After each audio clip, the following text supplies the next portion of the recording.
నమస్కారం, ఏ న్యూస్కి స్వాగతం. నేను మీ సంతోష్. ఈరోజు వార్తల్లోని విశేషాలు. శ్రీకాకుళం నగరంలోని ప్రభుత్వ మహిళా డిగ్రీ కళాశాలలో చివరి ఏడాది బీఎస్సీ చదువుతున్న బాలికపై దాడి ఘటనపై రాష్ట్ర వ్యవసాయ శాఖ మంత్రి కింజరాపు అచ్చెన్నాయుడు సీరియస్గా స్పందించారు. తక్షణమే ఈ ఘటనపై విచారణ చేపట్టాలని జిల్లా అధికారులను ఆదేశించారు.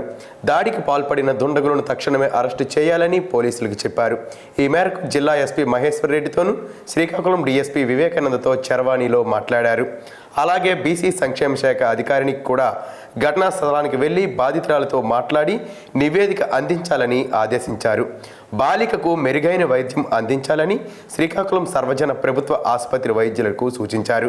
అరసవల్లి రథసప్తమి వేడుకలను జిల్లాలో 3 రోజుల పాటు అంబరాన్ని తాకేలా నిర్వహించనున్న వేడుకలలో భాగంగా తొలిసారి హెలికాప్టర్ ఏర్పాటు చేయడం జరుగుతుందని జిల్లా కలెక్టర్ స్వప్నిల్ దినకర్ పుండ్కర్ అన్నారు. జిల్లా కలెక్టరేట్ సమావేశ మందిరంలో శుక్రవారం సంబంధిత అధికారులతో జిల్లా కలెక్టర్ స్వప్నిల్ దినకర్ పుండ్కర్ సమావేశం నిర్వహించారు. ఈ సందర్భంగా జిల్లా కలెక్టర్ మాట్లాడుతూ రథసప్తమి ఉత్సవాలను 3 రోజుల పాటు సాంస్కృతిక కార్యక్రమాలు, ఘనంగా శోభయాత్ర, ఆధ్యాత్మిక కార్యక్రమాలతో వైభవంగా నిర్వహిస్తున్నట్లు వెల్లడించారు. ఉత్సవాలను విజయవంతంగా నిర్వహించడానికి అన్ని శాఖల అధికారులు కలిసి పనిచేయాలని పిలుపునిచ్చారు.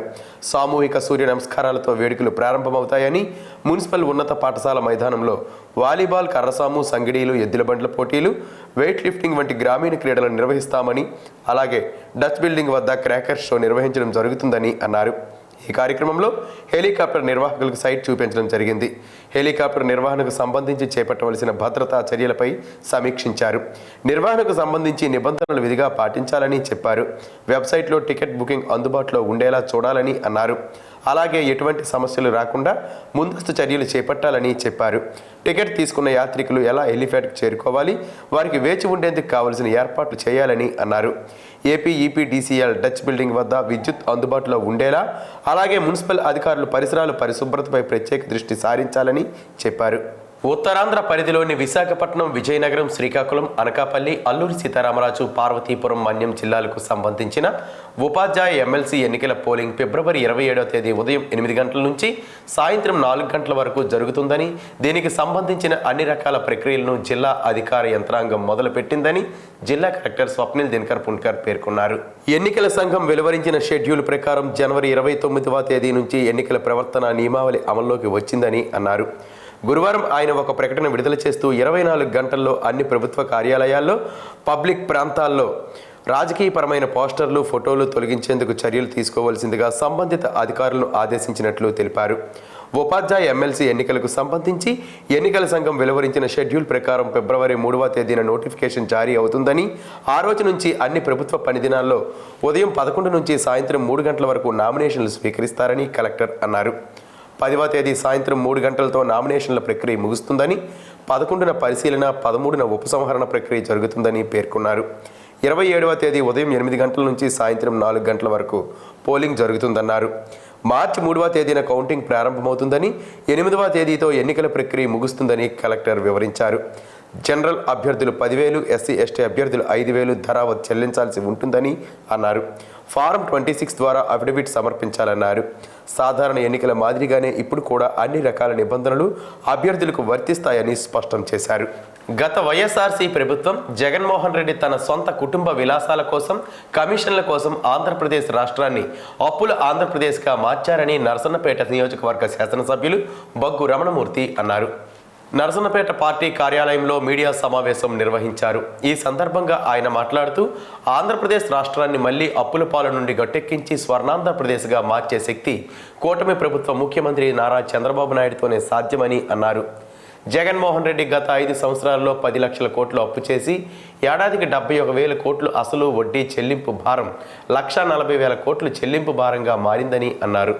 గడిచిన 7 నెలల్లో ఆరోగ్యశ్రీ, ధాన్యం బకాయిలు, ఫీజు రియంబర్స్మెంట్ లాంటి జగన్ ప్రభుత్వ బకాయిలు 22,000 కోట్లను చంద్రబాబు ప్రభుత్వం చెల్లించిందని, అప్పులు కూడా పుట్టని స్థితి ఏర్పడిందని అన్నారు. ఏడాదికి 71,000 కోట్లు అసలు, వడ్డీ చెల్లించాలని, ఇవి చంద్రబాబు ప్రభుత్వానికి గుదిబండలా మారాయని అన్నారు. ఒక పక్క అభివృద్ధిని ముందుకు తీసుకెళ్తూ కేంద్రం ద్వారా వచ్చే నిధుల్ని సక్రమంగా వాడుకుంటూ దాని కంట్రిబ్యూషన్ కడుతూ ప్రజల తాలూగా అవసరాల్ని మరి తీర్చే విధంగా ఇవాళ కార్యక్రమాలు జరుగుతున్నాయి. ఏవైతే ఎన్నికల్లో హామీ ఇచ్చామో హామీలు తప్పనిసరిగా నెరవేరుస్తాం. దానికి కొంత సమయం అవసరం ఉంది. ఆ సమయం ప్రజలకి ఒకటే మనం చేస్తున్నాను, ఏవైతే హామీలు ఇచ్చానో హామీల్లో కొన్ని నెరవేర్చడం జరిగింది. ఇంకా మిగతా హామీలు కలిపి తప్పనిసరిగా ఇవ్వడం జరుగుతుంది. ఈ రాష్ట్రం అప్పుల్లో ఉంది, దివాలా తీసి ఉంది. ఈ రాష్ట్రాన్ని కాపాడుకోవాల్సిన బాధ్యత ఈ ఆంధ్రప్రదేశ్ ఉండే ప్రజానీకం మీద ఉంది. ఈ ప్రభుత్వం తప్పనిసరిగా కాబట్టి వాడిన నిధుల్ని అభివృద్ధి కార్యక్రమాలకి ఉపయోగించలేదు. ప్రాజెక్టులు కట్టావా, కాకపోతే రాజధాని నిర్మించావా, అభివృద్ధి మీద దృష్టి పెట్టలేదు.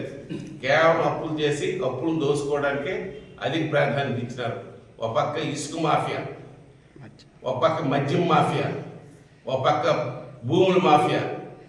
వచ్చిన పరిశ్రమలు రాలేదు, ఆదాయ మార్గాలు పడిపోయాయి, తలసరి ఆదాయం పడిపోయింది. ఈ రాష్ట్రం దివాలా తీసింది. ఆ పరిస్థితులు ఇవాళ వస్తే ఈ ఎన్డీఏ భాగస్వామ్య పక్షమైనటువంటి తెలుగుదేశం, జనసేన, బీజేపీ కూటమి ప్రభుత్వం ఇవాళ ఈ రాష్ట్రాన్ని మరి బ్రతికించుకోవాలి.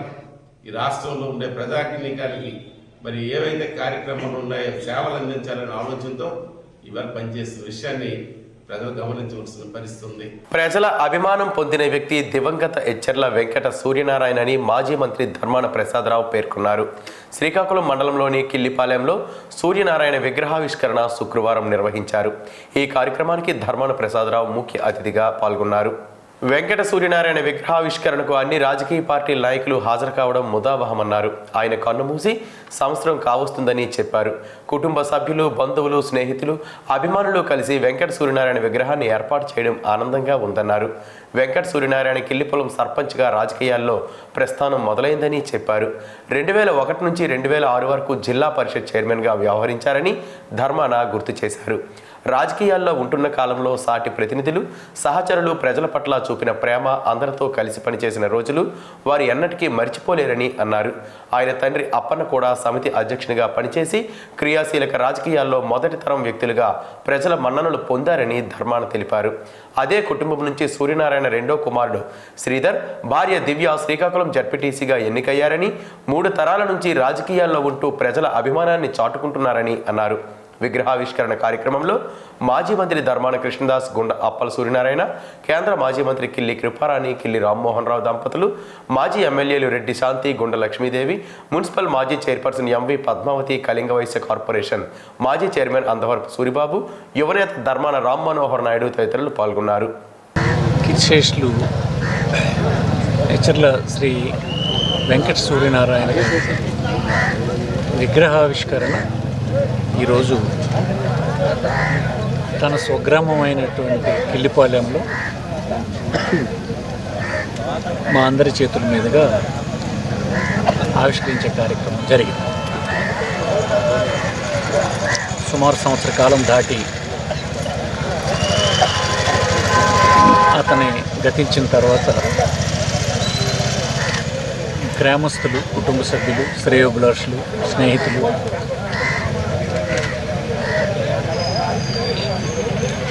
తన చిరకాలం అందరి జ్ఞాపకాల్లో ఉండాలని అభిమానంతో తన విగ్రహాన్ని నాడు ఇక్కడ ఏర్పాటు చేసి అన్ని రాజకీయ పార్టీలకు చెందినటువంటి వారిని ఆహ్వానించి పార్టీ రహితమైనటువంటి కార్యక్రమాన్ని ఇక్కడ ఏర్పాటు చేశారు. అనేక మంది పెద్దలు జిల్లా వ్యాప్తంగా హాజరయ్యారు. దానికి కారణం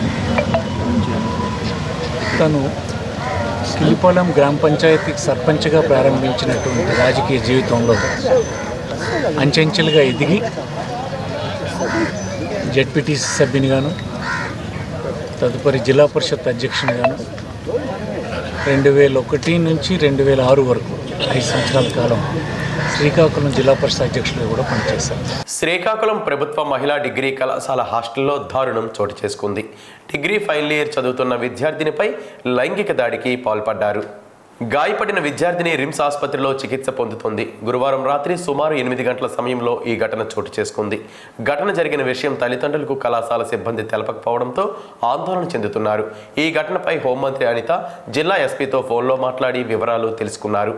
ఘటన వివరాలు త్వరగా పరిగణించి చర్యలు తీసుకోవాలని ఎస్పీకి ఆదేశించారు. ఇంకా పేరెంట్స్తో మాట్లాడామండి. ప్రజెంట్ ఆ పాప మాట్లాడట్లేదు, సెమీ అన్కాన్షియస్లో ఉంది.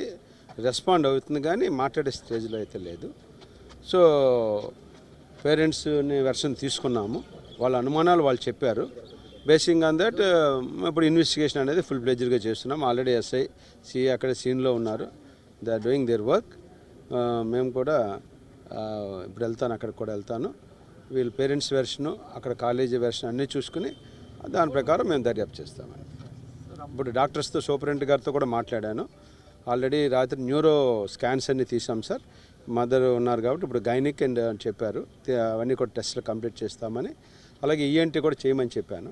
ఎందుకంటే ఆ పాప కన్నంతా కూడా లెఫ్ట్ ఐ ఎంత స్వెల్లింగ్ ఉంది బాగా. సో అది కూడా చేయమని చెప్పాను.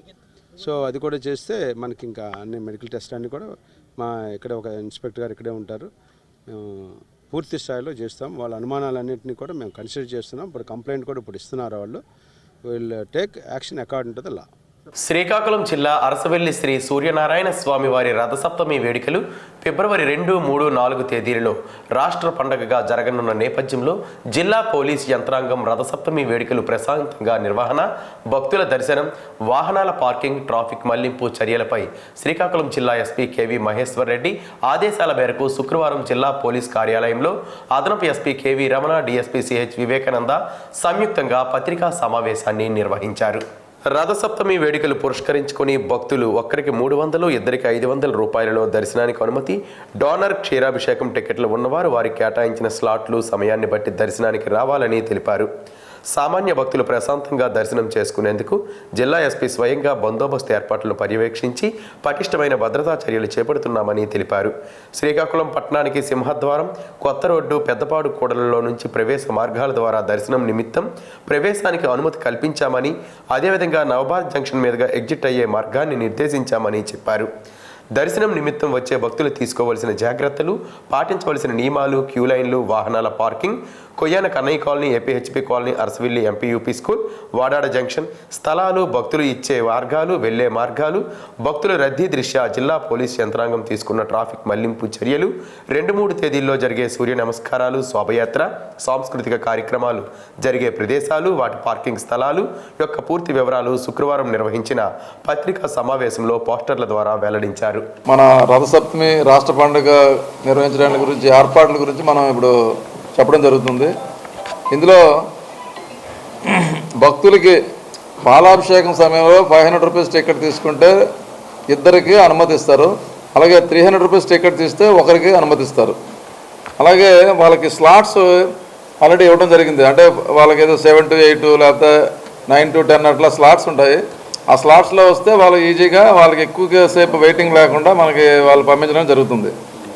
అలాగే మనం చాలా పార్కింగ్ ప్లేస్లన్నీ కూడాను మొత్తం మీకు అది పార్కింగ్ కూడా ఎక్కడెక్కడ ఏంటనేది మీకు చెప్తాం. నిర్దేశించిన పార్కింగ్ ప్లేస్లో మనకి గార వైపు నుండి వచ్చిన భక్తులైతే ఎక్కడ పార్కింగ్ చేయాలి, ఇటువైపు మన టౌన్ నుంచి వచ్చిన భక్తులైతే ఎటువైపు నుంచి పార్క్ చేయాలనేది వాళ్ళందరికీ కూడాను ఫిక్స్డ్ చేసాం. పార్కింగ్ ప్లేస్లన్నీ కూడా ముందే ఫిక్స్ చేసాము. అది మ్యాప్ల ద్వారా అందరికి కూడా ముందే వివిధ ప్రాంతాల్లో జంక్షన్స్లో కూడాను మనం అన్ని సైన్ బోర్డ్స్ అన్నీ పెట్టడం జరుగుతుంది. అలాగే మీరు మీడియా ద్వారా కూడా మనం ఎలక్ట్రానిక్ మీడియా, ప్రింట్ మీడియా ద్వారా అందరికీ కూడా చెప్పడం జరుగుతుంది. మీరు దయచేసి 1-2 డేస్ ఎలాగ అందరికీ చెప్తే వచ్చే భక్తులకు ఇబ్బంది లేకుండా వారి పార్కింగ్ ప్లేస్లో వాళ్ళు పార్క్ చేసుకుని దర్శనం చేసుకుని మళ్ళీ వచ్చి వాళ్ళ వెహికల్ తీసుకుని వెళ్ళాల్సి ఉంటుంది. ఫుడ్ స్టాల్స్, క్రాఫ్ట్ స్టాల్స్, అలాగే నమూనా టెంపుల్స్ తాలూకా రథాలు ఇవన్నీ కూడా ఆర్ట్స్ కాలేజీ గ్రౌండ్లో ప్రారంభమవుతాయి. వాటి దగ్గర కూడా మేము కోడిరామూర్తి స్టేడియంని పార్కింగ్ ప్లేస్గా నియమించడం జరిగింది. అలాగే ఆ రోడ్డు మీద ఉన్న ఆర్ట్స్ కాలేజ్ రోడ్లో ఉన్నటువంటి చర్చు, ఆ పక్క స్థలాలు, అలాగే వాటర్ వర్క్స్ తాలూకా ప్రాంతాలని 2 వీలర్ పార్కింగ్గా నియమించడం జరిగింది. అలాగే ఒక వీవీఐపీలు ఎవరైనా వస్తే, district and state level officials ఎవరైనా వస్తే వాళ్ళకి 2వ గేట్ నుంచి లోపలికి డయాస్ బ్యాక్ చేయడానికి ఎంట్రీ ఇవ్వడం జరుగుతుంది. ఇది 2వ తారీఖు కార్యక్రమం. 2వ తారీఖు మధ్యాహ్నం 2 గంటలు 3 గంటల మధ్య నుంచి శోభాయాత్ర కార్నివాల్ అనే ఒక ప్రోగ్రాం స్టార్ట్ అవుతుంది. దానికి సుమారుగా దేవుడి తాలూకా ఒక రథము, తప్పిడిగుళ్ళు, నేల వేషాలు, ఇవన్నీ కూడా కోలాటాలు అన్నీ కూడా ఉంటాయి. సుమారు 900 మీటర్స్ నుంచి 1 కిలోమీటర్ డిస్టెన్స్లో అన్ని ఈవెంట్స్ కూడా మన డే అండ్ నైట్ జంక్షన్, ఆ జంక్షన్ అంబేద్కర్ జంక్షన్ నుంచి స్టార్ట్ అవుతాయి. అక్కడి నుంచి 2:30-3 గంటలు ప్రారంభమైతే 7 o'clock దాకా మన అర్సవిల్ టెంపుల్ దగ్గర క్లోజ్ చేయడం జరుగుతుంది. ప్రజాసేవకు చిరునామాగా స్వర్గీయ గొలివి అప్పారావు నాయుడు చేసిన సేవలు నిలుస్తాయని ప్రముఖ వైద్యులు గ్యాస్ట్రో ఎంట్రాలజిస్ట్ నిపుణులు డాక్టర్ గొండు గంగాధర్ పేర్కొన్నారు.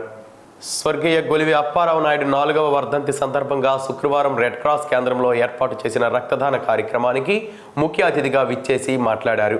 వర్ధంతి సందర్భంగా రక్తదాన కార్యక్రమం నిర్వహించడం సమాజంలో చైతన్యం కలిగించే అంశమని, ఇటువంటి సమాజ హితమైన కార్యక్రమాలు చేసేందుకు యువత ముందుకు రావాలని పిలుపునిచ్చారు. రక్తదానం చేసిన యువతను అభినందించారు. స్వర్గీయ గొలివి అప్పారావు నాయుడు తనయుడు శ్రీకాకుళం సిటిజన్ ఫోరం కార్యదర్శి జిఎల్ఎల్ నరసునాయుడు మాట్లాడుతూ, తన తండ్రి కోటబొమ్మాలి మండలం రేగులపాడు గ్రామ పంచాయతీ సర్పంచ్గా, ఉత్తమ కాంట్రాక్టర్గా, గ్రామ మున్సబ్గా, గ్రామ కరణం వంటి అనేక ప్రజాహిత పదవులు నిర్వహించి సమర్థవంతమైన పరిపాలనతో ప్రజలకు ఎనలేని సేవలు అందించారని అన్నారు. తన తండ్రి వర్ధంతి కార్యక్రమానికి రక్తదానం చేసిన రక్తదాతలకు కృతజ్ఞతలు తెలుపుతూ కార్యక్రమానికి సహకరించిన వారికి ధన్యవాదాలు తెలియజేశారు. మొట్టమొదట గ్రామ పంచాయతీ సర్పంచ్గా చేశారు. గ్రామ కారణంగా గ్రామ మున్సబ్గా చేస్తూ అనేకమైనటువంటి విలువలతో, నిబద్ధతతో జీవితాంతం ఆఖరి శ్వాస వరకు కూడా ప్రజాసేవే ధ్యేయంగా పనిచేశారు. ఈరోజు ఆయన 4వ వర్ధంతి సందర్భంగా రక్తదాన కార్యక్రమం ప్రతి సంవత్సరంలాగే ఇది 4వ సంవత్సరం కంటిన్యూ చేస్తున్నాము. రక్తదాన శిబిరం శ్రీకాకుళం రెడ్ క్రాస్ బ్లడ్ బ్యాంక్లో నిర్వహించాం. దీనికి ముఖ్య అతిథిగా శ్రీకాకుళంలోనే ప్రముఖ గ్యాస్ట్రో ఎంట్రాలజిస్ట్ గారు గౌరవనీయులు శ్రీ గొండు గంగాధర్ గారు, రెడ్ క్రాస్ చైర్మన్ జగన్మోహన్ గారు, సెక్రటరీ గారు మల్లేశ్వర మేసారు, సెక్రటరీ డిఓ, అలాగే నటుడు మోహన్ గారు, లయన్స్ క్లబ్, ఇతర రెడ్ క్రాస్ ప్రతినిధులు అందరూ కూడా ఈ కార్యక్రమంలో పార్టిసిపేట్ చేశారు. ముఖ్యంగా విద్యార్థులు అందరూ కూడా స్వచ్ఛందంగా వచ్చి రక్తదానం చేసినందుకు వాళ్ళందరికీ కూడా ప్రత్యేకంగా కృతజ్ఞతలు తెలియజేస్తున్నాను. గ్యాస్ట్రోఎంట్రాలజిస్ట్ని ఇప్పుడు ఈ సందర్భంగా ఫస్ట్ నేను నరసునాయుడు గారిని అభినందిస్తున్నాను. వాళ్ళ నాన్నగారు స్వర్గీయ గొలివి అప్పారావు నాయుడు గారి 4వ వర్ధంతిని ఈ విధంగా రక్తదాన శిబిరాన్ని ఆయన ఆర్గనైజ్ చేస్తూ దాన్ని జరుపుకోవడం అనేది చాలా గొప్ప విషయం అండి. వాళ్ళ నాన్నగారు ఆత్మ శాంతిస్తుంది. ఎందుకంటే గొప్ప నివాళి ఉంటుందని నేను అనుకోవట్లేదు. అలాగే ఇంపార్టెన్స్ ఆఫ్ బ్లడ్ డొనేషన్. ఇప్పుడు డాక్టర్లు ఎంత వైద్యమైనా చేయగలరండి, కానీ మనం బ్లడ్ బ్యాంక్స్ నుంచి తీసుకొని వస్తేనే ఇవ్వగలం. సో బ్లడ్ అనేది ఆర్టిఫిషియల్గా తయారు చేయబడదండి. Technology beyond artificial intelligence, maybe in 21st century or 31st century, blood has to be donated by another 1%. మన నరసునాయుడు గారు ప్రతి సంవత్సరంలాగే వాళ్ళ నాన్నగారిని గుర్తు చేసుకొని అతని తాలూకా సంవత్సరీకంలోని రోజు ఖచ్చితంగా అప్పారావు గారు కదా, గొలివి అప్పారావు నాయుడు గారు వారు మరణానంతరం 4 సంవత్సరాలుగా ప్రతి సంవత్సరం సుమారు ఒక 20 నుంచి 25 మంది పిల్లల్ని కానీ మోటివేట్ చేసి, తర్వాత పెద్దలు కానీ మిగతా వాళ్ళు కానీ మోటివేట్ చేసి రక్తదానం ఇవ్వడం చాలా నిజంగా ఇట్స్ ఏ గుడ్ ప్రోగ్రామ్. ఇప్పుడే డాక్టర్ గారు అన్నట్టు గంగాధర్ గారు ఈ ప్రోగ్రామ్ని యాజ్ ఇట్ ఈజ్గా ప్రతి ఇళ్లలోని ప్రతి వాళ్ళు పుట్టినరోజులకి, అలాగే వాళ్ళ మరణానంతరము మరణించే రోజులకి, ఇంకేదైనా సరే ఫెస్టివల్స్ చేసుకున్న రోజులకి ఇవన్నీ చేస్తే అసలు బ్లడ్ రక్తం అనేది కొరత అనేది ఉండదు. ఆ ప్రొసీజర్ ప్రతి ఒక్కరు అవలంబిస్తే మనం ఎక్కడికి వెళ్ళక్కర్లేదు. రక్తాల గురించి ప్రతి దగ్గర నిండుగా ప్రతి బ్లడ్ బ్యాంకులో ఉంటాయి. ప్రతి బ్లడ్ బ్యాంకులో ఉండడం వలన ఈజీగా రక్తం డాక్టర్స్కి ఎప్పుడు ఏది కావాలనే ఏ సమయంలో ప్రమాద సమయంలో దొరుకుతుంది. కేంద్ర ఆర్థిక శాఖ మంత్రి నిర్మలా సీతారామన్ రేపు పార్లమెంట్లో ప్రవేశపెట్టబోయే బడ్జెట్ జనరంజకంగా ఉంటుందని, రాష్ట్ర ప్రగతికి బాటలు వేస్తుందని శ్రీకాకుళం జిల్లా వాసులు అంటున్నారు. శుక్రవారం శ్రీకాకుళంలో మీడియాతో మాట్లాడుతూ, రైతులకు అనేక సంక్షేమ అభివృద్ధి పథకాలను ఇతోధికంగా ప్రవేశపెట్టే అవకాశం ఉందని అన్నారు. ఎన్నో ఏళ్లుగా నిర్లక్ష్యానికి గురైన ఆంధ్రప్రదేశ్ సమగ్రాభివృద్ధి కూటమి ప్రభుత్వం బాటలు వేసే అవకాశం కేంద్ర బడ్జెట్పై ఆధారపడి ఉందని చెప్పారు. 2025-26 ఆర్థిక సంవత్సరానికి సంబంధించి సాధారణ బడ్జెట్లో ఆంధ్రప్రదేశ్ రాష్ట్రానికి అత్యధిక శాతం నిధులు కేటాయించి రాష్ట్ర అభివృద్ధికి కేంద్రం బాటలు వేయాలని వారు కోరారు. ఆంధ్రప్రదేశ్ రాష్ట్ర ప్రజల జీవధార పోలవరం ప్రాజెక్టు నిర్మాణం పూర్తి చేయుటకు ఈ బడ్జెట్లో నిధులు కేటాయించి కేంద్రం రాష్ట్ర సర్వతోముఖాభివృద్ధికి ముందుకు వస్తుందనే నమ్మకం, విశ్వాసం తమకు ఉన్నాయని చెప్పారు. రేపు ఉదయం 11 గంటలకి కేంద్ర ప్రభుత్వం వార్షిక బడ్జెట్ని ప్రవేశపెట్టబోతోంది. ఈ వార్షిక బడ్జెట్లో తమకు కేటాయింపులు ఏ స్థాయిలో ఉంటాయి అని ఆంధ్రప్రదేశ్ ప్రజానీకం 1000 కళ్ళతో ఎదురు చూస్తూ ఉన్నారు. అనేక సంవత్సరాలు బడ్జెట్ను ప్రవేశపెట్టినటువంటి అనుభవశాలి నిర్మలా సీతారామన్ గారు ఈసారి ప్రవేశపెడుతూ ఉన్నారు. ఎప్పుడు ఎవరికి ఏ కేటాయింపులు ఉన్నాయన్నది ఆమెకి సంపూర్ణంగా తెలుసు. ఈ సందర్భంలో ఆంధ్రప్రదేశ్కి గతసారి జరిగినటువంటి లోటుపాట్లు ఏంటి, ఇప్పుడు ఎలా ఇవ్వాలి అన్నటువంటి వాటిని ఆమె గ్రహించే ఉంటారు అని ఆంధ్రప్రదేశ్ ప్రజలు అనుకుంటూ ఉన్నారు.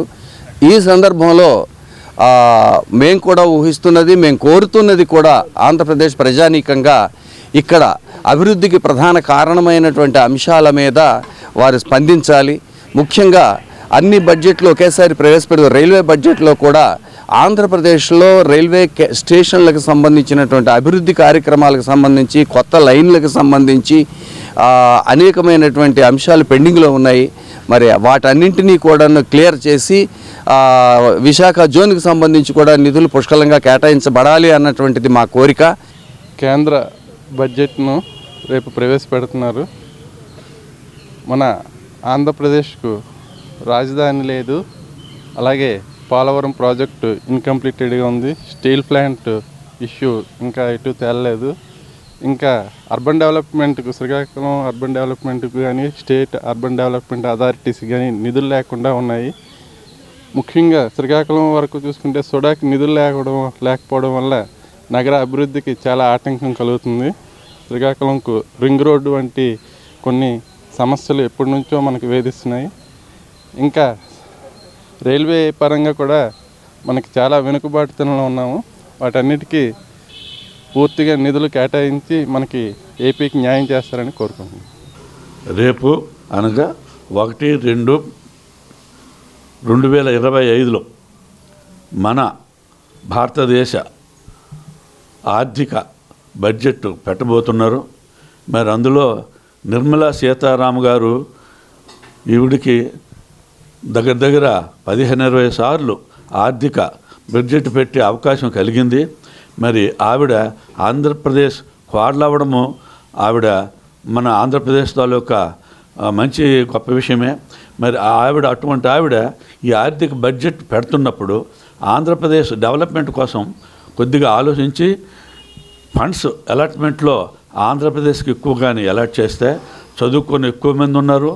అలాగే మరి industries, small scale industries develop చేయడానికి చాలా అవకాశాలు ఉన్నాయి. అందులో కూటమి ప్రభుత్వంలో ఆంధ్రప్రదేశ్ మెయిన్ పార్ట్గా ఉంది. మరి అటువంటి కూటమి ప్రభుత్వం తాలూకా మెయిన్ పార్ట్ అయినటువంటి ఆంధ్రప్రదేశ్కి ఎక్కువ ఫండ్స్ కనుక అలాట్ చేస్తే విద్యార్థులు ఉపాధి సంపాదించుకోవడానికి అవకాశం ఉంటుంది. ఉమ్మడి శ్రీకాకుళం జిల్లా రాజాం పట్టణం పొగమంచుతో నిండిపోయింది. దీంతో ఎదుటి వాహనాలు కనపడక వాహనదారులు ఇబ్బందులు పడుతున్నారు.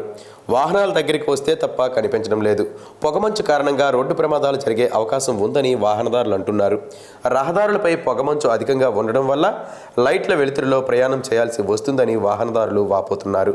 రహదారులపై ప్రయాణించేటప్పుడు జాగ్రత్తలు వహించాలని అధికారులు సూచిస్తున్నారు.